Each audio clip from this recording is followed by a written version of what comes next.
Dave?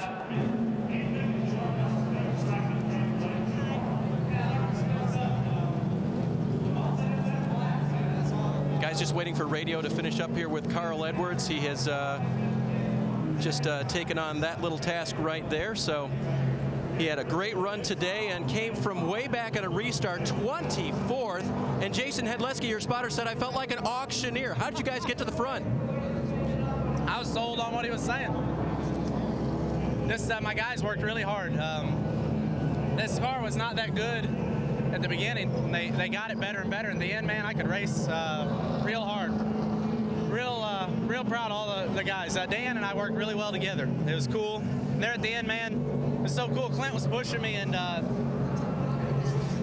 thought about like really ramming it in there on the outside of Tony, but I thought, I know I'm going to hit the wall and I'm going to tear this thing up, and I still didn't think I was going to be able to beat him, so I kind of gave him a little room. It ended up working out okay. I wanted to win this thing, but still just a fun race. I mean, that's a heck of a way to start the year. I was going to say, so at that moment, you weren't thinking about what you said before the race about a great points day, were you? Well, I had a little, you know what, like the devil on one shoulder and the angel on the other, and I went ahead and went with the angel this time, and it's a good points day. I mean, it's just so cool, man. At the middle of the race, I thought, man, this is going to be embarrassing. And then the guys came back and did a great job, and just fun, man. Just fun racing with all those guys. Did you see Dale Jr. in the middle of the race with the thing hung out?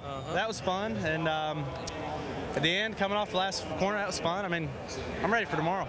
All right, the angel and the devil worked together, brought him home second. Jamie? And Clint Boyer, what a run he had. Led the most laps today. Imagine this, 33. That's your new number in Cup. How much fun did you have getting back out there defending champ? You know, it was fun, frustrating. Holiday Inn Chevrolet was so fast today, and you know, I want to win here bad. You know, this is the place you work your butt off to get to, and I want to win, but we'll have to wait for it. All right, you finished third. That finish, what did you see in front of you? I mean, it was just every man for himself. You know, you're trying to dig, and we didn't take tires there, and it was the right call. Dan stayed out, and you know the 80 didn't. He won the race, and he stayed out. So we'll regroup and go at him again. All right, that's Clint Boyer. Doc?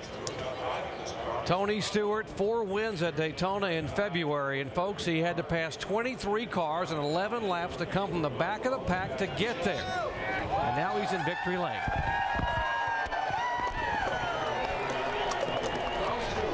Let's go down to Shannon Spade.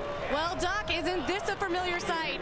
Tony Stewart in victory lane here at Daytona. High fives from all the teams. A big hug from team owner Rick Hendrick. Tony Stewart, huge win for you guys. First of all, I got to ask you, how did you hold off the 18 and the 60 coming down on that last lap?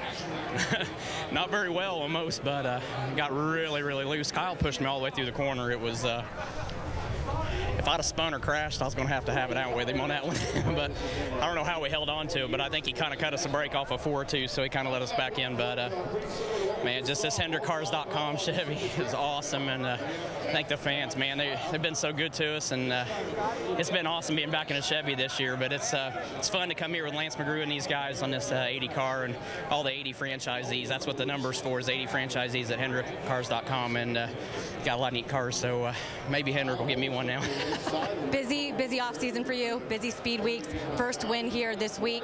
How meaningful is this for you, Tony? Well, after this morning, it's great. We lost, both of our cars for the Daytona 500 this morning with Ryan and I, and it's a good way to rebound from us, come out here and win a race. And we saw one of your guys get hit on pit road. What went through your mind when you saw that happen? I kept watching the replays. You know, they got the jumbotrons around the racetrack, and I didn't even see him get hit. And I kept watching the screens. They'll normally show where everybody's at, and they kept showing a replay of our pit stop, but I didn't know what happened. But as soon as I saw that he hit the tire, I just called to make sure he was all right, and they said he's tough as nails, so I didn't worry after that. All right, Tony, got a little time, so we're going to show that last lap on TV again. It was way too exciting for anyone not to watch again. Just walk me through what was going through your mind. You know, the thing with these cars is you can't get too far ahead, so just kept watching the mirror there and trying not to pull too far forward and stay packed up to the 18 pretty good. And he got to the bumper on the backstretch and literally pushed us all the way into 3 and halfway through 3 and 4, and we slid up a little bit. I couldn't hold it down because I can't hold it down with the back tires off the ground, but barely held on to it. And I don't know how we came off the corner ahead of him, but the 60 car got a big run off the corner, and it was just try to split the two and make sure we didn't give him any fresh air. So what did Rick Hendrick say to you when he leaned in the car when you pulled into victory lane? He just says this means a lot to the Hendrick organization and, you know, all the people at HendrickCars.com. It's, you know, it's a neat group of people that with 80 franchisees, and that's why the 80's on the car today. Most people didn't understand what that was about, but it's 80 franchisees that HendrickCars.com has, and man, he's got $90 million of inventory. So, you know, whatever you're looking for, I guarantee he's got it. Well, Tony Stewart in victory lane, it'll definitely be a party down here at Daytona today. Shannon, here's the best part. You can expect more of this on Sunday. The 51st running of the Daytona 500, and our guys standing by in the studio, Alan, Brad, Rusty, and Ray, getting set for Sports Center. Following our coverage here, getting set, give you a preview of what's going to happen here on Sunday, and will we see Tony Stewart pull off the double? These guys might be able to tell us. Let's check in with Dave. Hey, Greg Biffle had a double in mind today when it started. I saw your car be a perfect 10 for at least a couple laps there. What happened near the end of the race? You know, just lost a little bit of the handle. It got a little bit tight in the bottom and got a little bit loose up top, and didn't dare go in the center because that was evil. So we just did the best we can with the City Financial Ford. The guys did a great job. Great pit calls in the pits by Eddie. And just wish I could have messed with those guys or pushed Carl at the end. We were coming, but just a little bit too late. Eddie told me before the race that he wouldn't pit with less than 10 to go. There were 9 to go when he pitted, so are you glad you got those tires? Yeah, I told him we're coming for tires because I was holding Matt Kenseth up, my teammate up there in the top. You know, I just so loose I couldn't drive it, and I had to come and get tires. And, you know, 10 to go, that was the right call for sure. And we got a great run at the beginning, but then kind of stalled out once we got up near the front because they single filed out. All right, Greg Biffle finishes 5th today. He'll run Vegas and California in this race car before he hands the wheel over to another driver. Doc? How much fun can these guys stand in one weekend? I mean, what a finish. Kyle Busch, and you heard Tony Stewart talk about how special this day was for him. Well, how about the guy who owned the car, Rick Hendrick? Shannon. Big smile on Rick Hendrick's face. I know you're used to going to victory lane, but what is it like to go to victory lane for the first time with Tony Stewart? Oh, you know, this is a really special deal. Tony has been a good friend, and we're trying to promote our auto group with the Hendrick cars, and we did a one-off deal with 80 franchises, and you know, people can go to that site now and get his uniform. But Tony has got so much talent.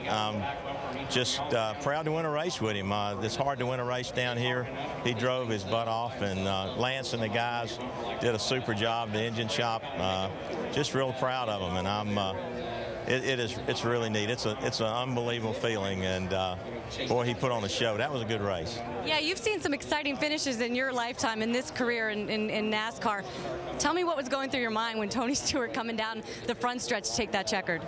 Well, you know, with Kyle behind him and the way the cars were kind of all over each other, I didn't know what was going to happen. But I had promised the guys we'd take this car around to the dealerships, and I thought it's not going to be in one piece when it's over. But no, he's one of the best drafters out there. So you know, Lance and the guys, it was, I don't know, man, it was just nerve-wracking and exciting and all of the above, but these guys just did a super job. We're proud of him, proud of Tony. Great job. Well, Tony Stewart will be back in this car at Charlotte. Maybe Rick Hendrick will have to talk him into doing a couple more races, huh, Doc? Gotta believe he would love having Tony Stewart in his car. Any race he could get him in there. Well, guys, what a sweetheart of a race. Valentine's Day here in Daytona did not disappoint. No, not at all. And, you know, Tony Stewart did a great job, and all these other guys we talk about. I look down the list. Jason Keller in the top 10, finishing ninth. That's a great day for him. And how about Joe Nemechek, who really just put this deal together just recently to come home 13th? Yeah, a lot of guys got good finishes. Even DJ Kennington got a top 20 finish. Brendan Gaughan, a lot of guys had a good finish today. 19 lead changes, 11 different drivers led the race, and we're just beginning, guys. We head to California next week, but 34 more races to go in what should be a fabulous season for the NASCAR Nationwide Series. Certainly started off with a bang here at Daytona. Yeah, and even though the drivers are going to change in some of the cars next week when we get there, I don't look for the racing to change much. It's going to be pretty exciting then, too.